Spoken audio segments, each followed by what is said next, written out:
Welcome বন্ধুরা, আজকে দেখাবো পাটিয়ালা সালোয়ার কিভাবে কাটিং করবেন। ইতিমধ্যে আমার চ্যানেলে অনেক সাইজের পাটিয়ালা সালোয়ার কাটিংয়ের ভিডিও দেওয়া আছে, দেখে নিতে পারেন।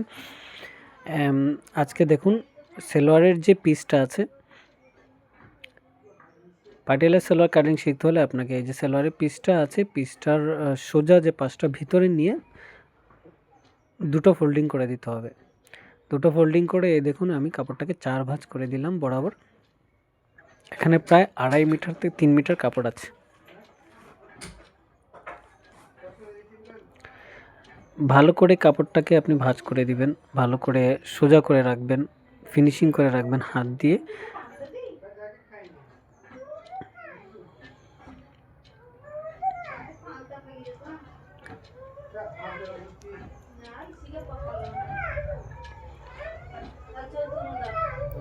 এটাকে ভালো করে সমান করার পরে প্রথমে যে কাজটা করবেন, যে এখানে 1/2 ইঞ্চি 0.5 হাফ ইঞ্চি এক্সট্রা রেখে দিবেন। এটা হচ্ছে আপনার কোমরের পাশ, সেটা সেলাইয়ে চলে যাবে।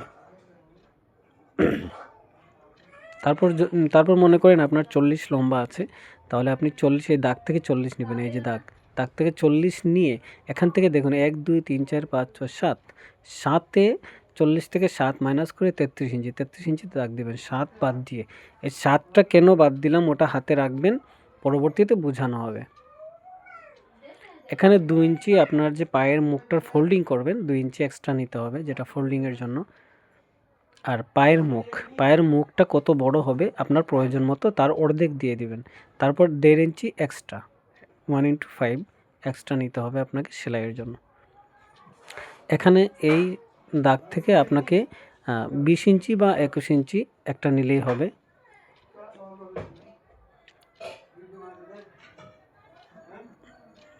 দাগ দিয়ে দিবেন এইভাবে।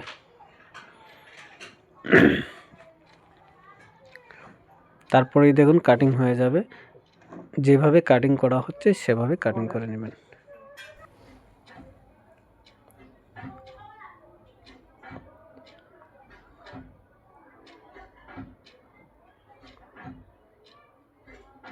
মার্জিন অনুযায়ী সুন্দরভাবে কাটিং করে নেবেন। পাটিয়ালা সালোয়ারে কাটিংয়ের বডিটা কাটিং হয়ে গেল, পুরো বডি কাটিং হয়ে গেল। এভাবে দেখবেন এই যে এক্সট্রা টুকরা কাপড় যদি থেকে থাকে তাহলে আপনি ওটাকে কেটে রাখবেন।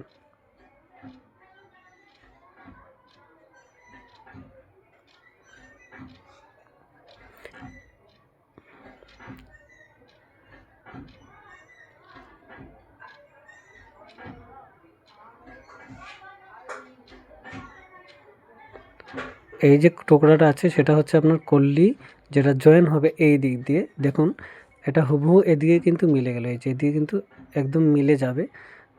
যে কোনো পাটিয়ালা সালোয়ার এভাবে মিলে যাবে।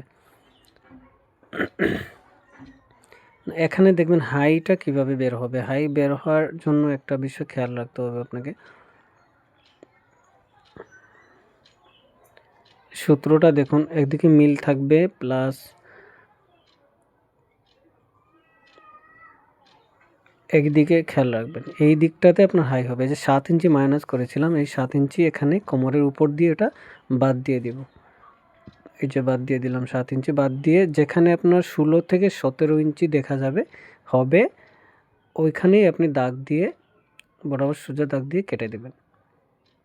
এটাই আপনার হাই হয়ে যাবে।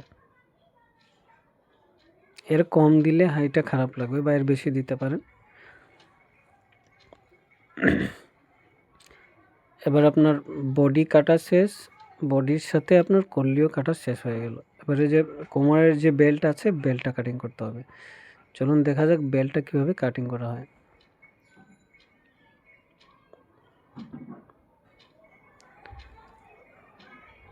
বেল্টের কাপড়টা কখনোই সেম কাপড় দিয়ে আসবে না, আপনি অন্য একটা কাপড় ইউজ করতে হবে। 7 ইঞ্চি যেটা মাইনাস করেছিলাম হাতে আপনার ছিল, এই 7 ইঞ্চি দাগ দিতে হবে আপনাকে। তারপর 2 ইঞ্চি এক্সট্রা, টোটাল হচ্ছে 9 ইঞ্চি। বরাবর আপনি 9 ইঞ্চিও নিয়ে নিতে পারেন। 2 ইঞ্চি এক্সট্রা হচ্ছে কোমরের যে ফোল্ডিং হবে উপরে, এটা 2 ইঞ্চি এক্সট্রা। 2 ইঞ্চি এক্সট্রা নেওয়ার পরে লম্বা আপনার বেল্টের যে লম্বা যতটুকু আছে, যেমন ধরুন আমার 25 ইঞ্চি, আমি 25 ইঞ্চি দিয়ে দেবো। 25 ইঞ্চি দাগ দিয়ে তারপর বরাবর কেটে দেব। এখানে একটা টুকরো বের হয়েছে, আমাকে 2টো টুকরো লাগবে। বেল্ট প্লাস বেল্টের উপরে যে 2 ইঞ্চি এক্সট্রা ফোল্ডিং করতে হবে। এটা যদি না বুঝে থাকেন, পাটিয়ালা সালোয়ারের সেলাইয়ের ভিডিও আমার চ্যানেলে আছে, দেখে নিলে কমপ্লিটলি বুঝে নিতে পারবেন। এই পার্টটা রেখে আরেকটা টুকরা আমি কেটে নিব, বাস বেল্ট কাটিং হয়ে গেল। বেল্ট কাটিংয়ে যে লম্বা আমার টোটাল 24 ইঞ্চি, আমি 1 ইঞ্চি এক্সট্রা কিন্তু সেলাইয়ের জন্য নিয়ে টোটাল 25 ইঞ্চি কেটেছি, এটা খেয়াল রাখবেন। ভিডিওটি ভালো লাগলে অবশ্যই একটা সাবস্ক্রাইব, লাইক, কমেন্ট করে দিবেন। কাটিং কমপ্লিট হয়ে গেল। অন্যান্য ভিডিও দেখতে চাইলে আমার চ্যানেলে আছে, দেখে নিতে পারবেন। Thank you.